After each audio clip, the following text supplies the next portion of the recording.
Salut à tous, aujourd'hui je vais vous raconter comment Paris est devenu capitale pour la première fois.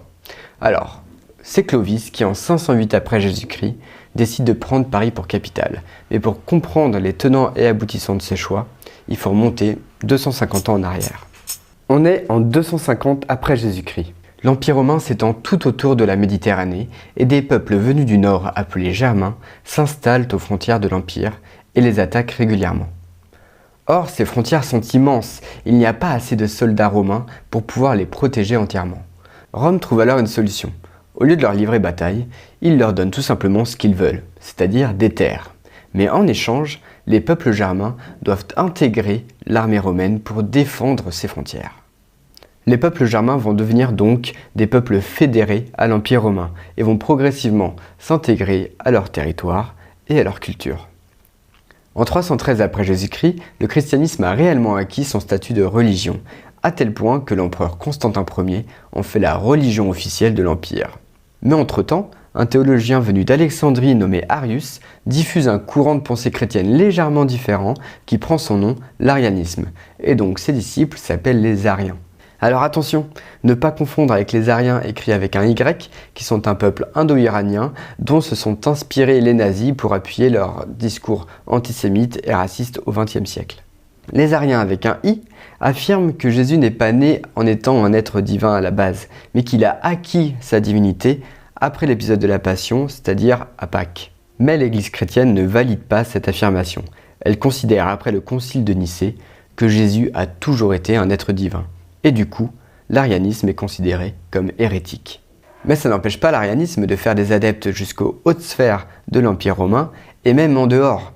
En effet, pas mal de peuples germains se font convertir au christianisme arien. Les peuples francs, anglo-saxons et les Suèves gardent leur religion germanique. Donc voilà, maintenant on a une bonne vision du contexte de l'époque, c'est-à-dire des frontières poreuses entre l'Empire romain et des peuples germains qui sont soit païens, soit ariens.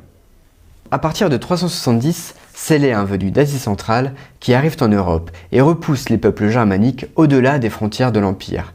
D'abord les Alains, puis en 376 les Goths et enfin en 306 les peuples germains plus à l'est. Les Huns finissent par s'installer eux aussi aux frontières de l'Empire et alternent entre alliances, attaques et demandes de tribut à l'Empire romain jusqu'en 449. Car à ce moment-là, Attila, le nouveau roi des Huns, qui parle quand même grec et latin et qui a vécu dans la cour impériale romaine, décide d'agrandir le territoire unique. Et il a de la chance le bougre, parce que Honora, la sœur de l'empereur romain d'Occident Valentinien III, s'offre à lui en mariage pour se venger de son frère, qui a voulu la forcer à se marier à un vieux sénateur.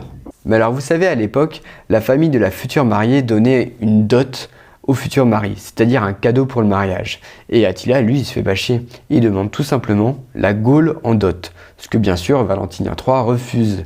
Mais on refuse pas des choses si simplement à Attila, et du coup, il décide de conquérir la Gaule par lui-même.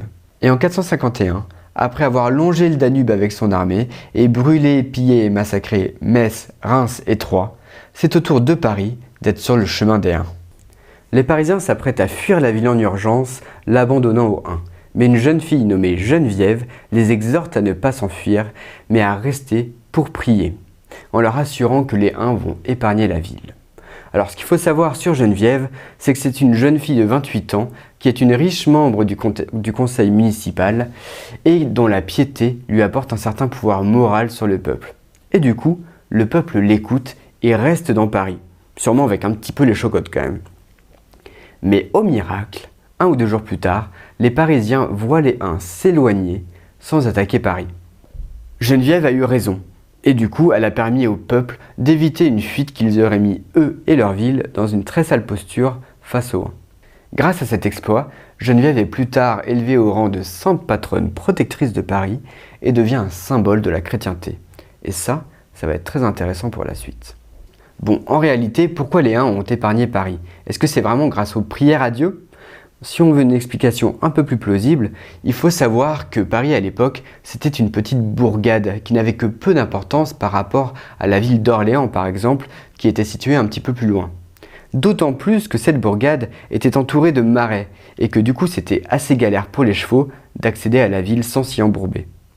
Donc c'est cool pour Paris, elle a été épargnée, mais il ne faut pas oublier que les Huns continuent du coup leur massacre à travers la Gaule. Et pour parvenir à les repousser, l'Empire romain faiblissant est obligé de s'allier avec ses anciens ennemis germains lors de la bataille des champs cataloniques.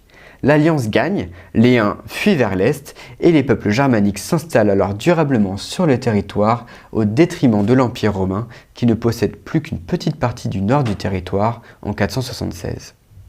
Childéric, le roi des Francs-Saliens, a des vues sur Paris mais ne l'attaque pas par peur des représailles des derniers bastions romains basés à Soissons. Mais à sa mort en 481, son fils Clovis, Clodovic en germain, prend le pouvoir des Francs-Saliens, fait assassiner tous les chefs saliens et rhénans voisins pour être le seul au pouvoir, et sa nouvelle armée réussit à battre l'armée romaine à Soissons en 486, qu'il choisit alors comme capitale du royaume des Francs. Les forces romaines disparues, il parvient du même coup à prendre le contrôle de Paris, où Sainte Geneviève s'est imposée en tant que leaduse depuis l'épisode des Huns, une trentaine d'années auparavant. Mais pour stabiliser son royaume et l'agrandir, Clovis a besoin du soutien de la population gallo-romaine qui vit sur son territoire. Et rien de tel pour avoir le soutien d'un peuple que d'avoir la même religion que lui. Or, on l'a vu au début de la vidéo, les gallo-romains sont chrétiens officiels, alors que les francs sont païens. Ils ont gardé leur religion germanique. Et que le reste des populations germaniques en Gaule sont, elles, ariennes.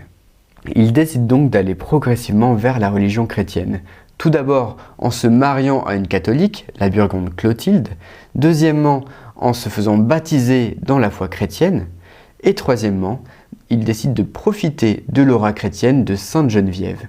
Tout d'abord en lui construisant une église sur une montagne qui s'appellera plus tard la montagne Sainte-Geneviève, qui est dans l'actuel 5e arrondissement, et ensuite, en 508, en déplaçant carrément la capitale du royaume des Francs, de Soissons, à Paris, lieu symbolique du christianisme vu que c'est ici que Sainte Geneviève a vécu.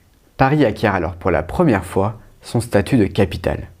Donc ces trois choix, le mariage chrétien, le baptême chrétien et la capitale à Paris, n'ont pas été anodins au niveau politique.